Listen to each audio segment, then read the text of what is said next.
How about we get into the news for the week? I have some headlines here. Well, great. Let's do it. Excellent. Not a ton this week. I mean, this was supposed to be the week that kind of, not E3, but like E3-esque stuff was going to be popping off. Like, I'm trying to think, I guess since last week's Bombcast, they announced that PlayStation 5 reveal, right? And then have since delayed it.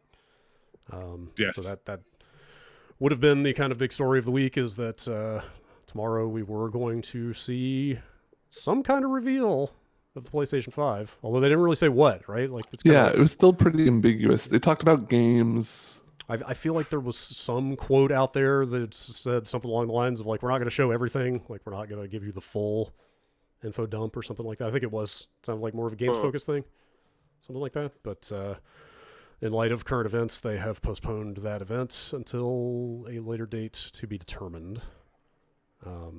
So stay tuned for that. But there's some PS5 news swirling around out there. GamesIndustry.biz did this interview with Jim Ryan. And like the big news out of that, like, he talks a lot about the effect of COVID-19, and remember that? Sorry. Y'all remember the murder hornets that were right.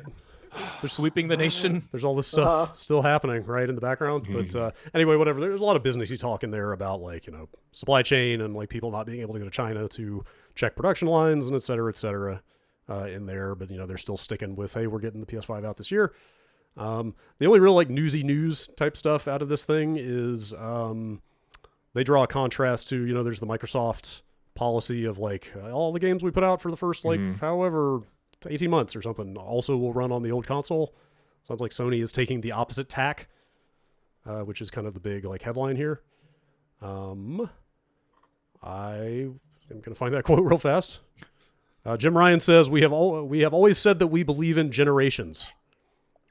We believe that when you go to all the trouble of creating a next-gen console, that it should include features and benefits that the previous generation does not include, and that, in our view, people should make games that can make the most of those features. We do believe in generations, and whether it's the DualSense controller, 3D audio, the multiple ways the SSD can be used, we are thinking that it is time to give the PlayStation community something new, something different that can only be enjoyed on PS5. That's some good spin to put on it. That ball's got some curve, right? That's like, it's benefiting me. Like, oh, okay, no, you're doing this for me, so I can have a better console experience. Like, that's some good work being put in there. Do you think a crafted statement? Is that where we are? Does that need to be spun yet? That like the new games only run on the new thing? Like, I mean, obviously Microsoft is going the other direction, but like, I think when you're in contrast to being able to go for Microsoft to be able to go out there and be like, we're launching with 1 million games, right? And being like, look, you buy this thing, you play whatever you want on it, right? Or like all your old games, your new games, whatever games, Atari games, whatever it is, like. I think you got to get out there and be like, "What? Well, then what about this thing?" And be like, "Well, our game." You just what does he say? He says, "Our games are new," right? Our games. What was the quote when the Xbox One was originally debuted, and people were like, "Hey, this is expensive." We have a console for you. We have a console for you. It's called the Xbox 360. Yeah, this is a much softer version of that. Kinda, sure, right? It's like, listen, sorry, like we have the PS4. Yeah, we'll vote for the other playing guy. that, which I guess that hit me deep, Ben. I wanted nobody doing that. No, I'm sorry. That would actually land a little bit better though if also in this piece, Ryan had not said like, yeah, we had to pay a little more attention to the PS4 community. That quote kind of raised my eyebrow for sure. Than we thought we were going right. to. And it was like nuzzled next to a little photo of the PS4 with the caption, PS4 sales have spiked during quarantine. Right, like I hit that quote and I was like, wait, what were you planning to do before this all happened? Like, the quote is, we realized a couple of months ago that we were going to have to spend a lot more time paying attention to the PS4 community than we had anticipated, as that community, along with everybody else in the world, went into lockdown, which I get it. In other words, like your servers are going to get hit a little bit harder. A lot of people are paying attention. Like I don't want to take it out of context. I get the context that he's putting it in. Yeah. But also, You're right. He did clarify part of that was like, yeah, we need to make sure the PlayStation Network stays up right now because everybody's stuck at home and wants to use it because they can't do anything else. So like, that is fair. So I think the thing to me with that, the kind of pull that the whole generation thing is, it presents an argument that you can't have both, right? That you can't have a game that is cross generational without being better on a better platform, right? And I think Microsoft is trying to make the case that some of these games will be better on the Series X and also will be able to be played on either console. So I don't know, and that's a real shoulder shrug for me, because until you see what those improvements are, right, or until you see how it runs better, what it looks like, it's hard to say who's got the better argument, right? I am kind of in favor of like, man, if I'm buying a new console, I want all the bells and whistles. Make this just for this console. Don't compromise. I don't ever want to have to shimmy through a canyon again while the game loads in more assets. Ever. That's right. I want to leave behind, and I want an uncompromised new console. I want to leave all the cruft behind from the previous generation.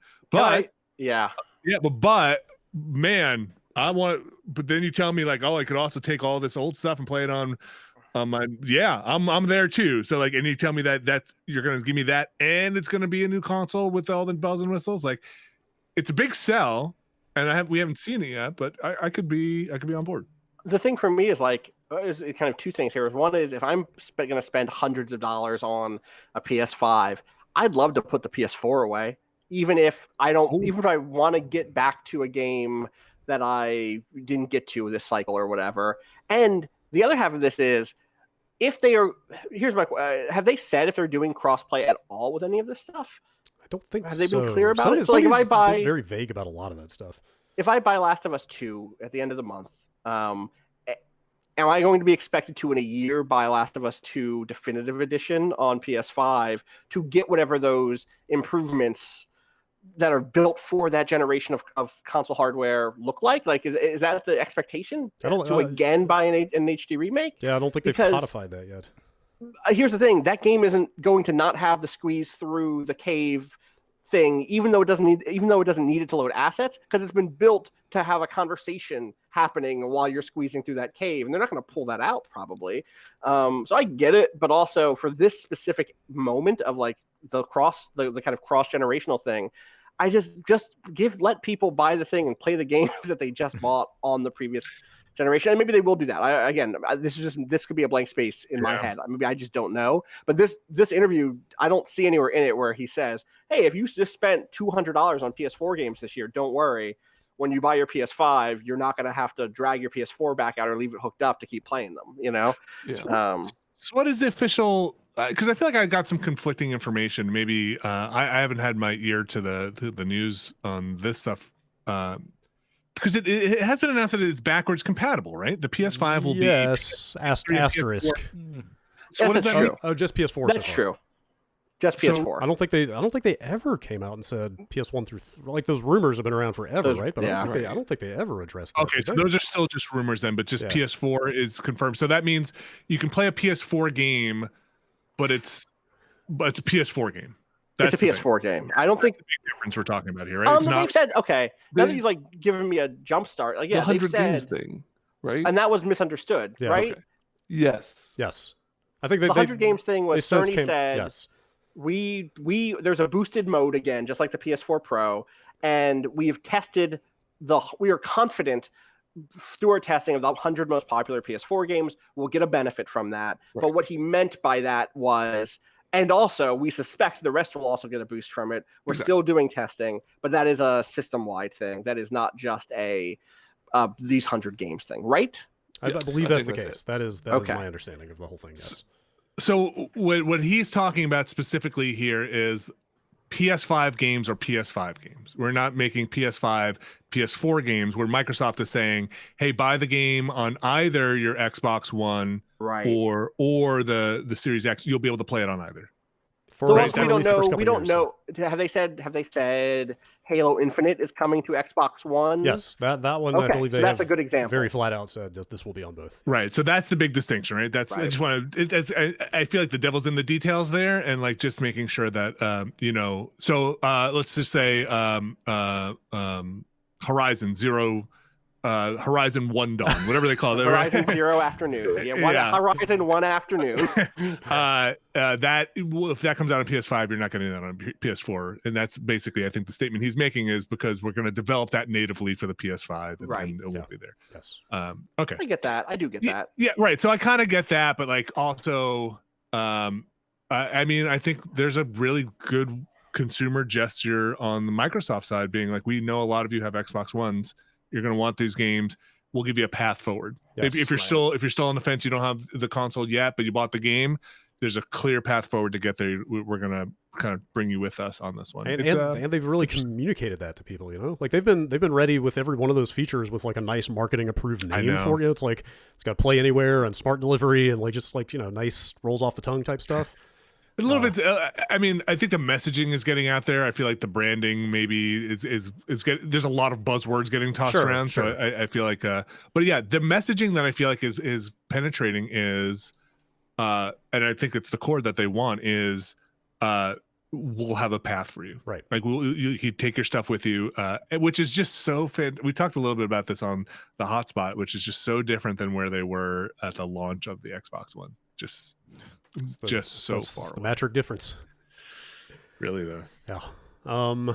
Meanwhile, yeah, like this is kind of a tie-in to that story. This is behind the scenes reporting. This is not anything that Sony itself has said, but I believe it's Eurogamer that ran this. It's basically people are starting to get a look at developer documentation for the PS5, and they have gotten a look at some wording that says anything submitted to Sony for approval after July 13th is required to run on the PlayStation 5. Anything submitted for the PS4 after July 13th, which is not the Last of Us 2, not Ghost of Tsushima, because those games will be out before that. Wait. Yes. This headline is new PS4 games must also run on PlayStation 5 from July, right? Yes. This is the opposite of what we just read from Jim Ryan. Well, this is backwards compatibility. Yeah, this is basically saying like, if you're still making PS4 games, we're gonna have 100 games, but now we're gonna have 100 plus after July, whatever. Although, like, so what he is saying is, if you have a PS4 version of a game, if you're making a PS4 game, it needs to be able to run on PS5. Yeah. But if you're making a PS5 native game, that's right. Don't make it on the PS4 where it scales up. Make it just for the PS5. Although, to be fair, he didn't come out and say that. Not to understand here. This is all very clear and concise. Right. Simple messaging. Also, to be fair, he didn't even come out and say that third parties can't do that. I think he was just talking about fruit, right? Because there could totally be an Assassin's Creed Valhalla for PlayStation 4, and they did that last time, right? Yeah. So, yeah, it's a little muddy. I mean, I guess I kind of get. I mean, he's basically saying there will be no uncompromised, watered down version of a native PS5 game, right? Like that's what he wants you to take away from that. Like you're gonna play this amazing thing on this amazing tech, whereas maybe Microsoft is saying like you'll play the version that you have for the console for, and like that's okay. Yeah. Yeah. Also, in their defense, we're like barely even getting into kind of big reveal season, right? Like they haven't even really had the chance to shoot their shot yet. Like for all we know, they could have been planning to spell a lot of this stuff out tomorrow. I mean, there's but a lot of this messaging is getting me a little anxious about price point. This is a lot of stuff that's like value proposition. It's a lot of stuff that's like, when you make the plunge, it'll be worth it. And, the conversations they were having earlier of like, we still don't know what the price is going to be, but we're going to work on it and make it affordable. I don't know. You will not want to get a second job to pay for this. Yeah. God. Yeah, dude. And we've got so much. We've got so much left. Do a history of that's a good hotspot topic. Is just a history of botched console messaging. Yeah. Arrogant console messaging of the past. Just to be 100% clear, this is nowhere near as confusing or bad as that rollout was. Just to be 100% clear. Oh, yes.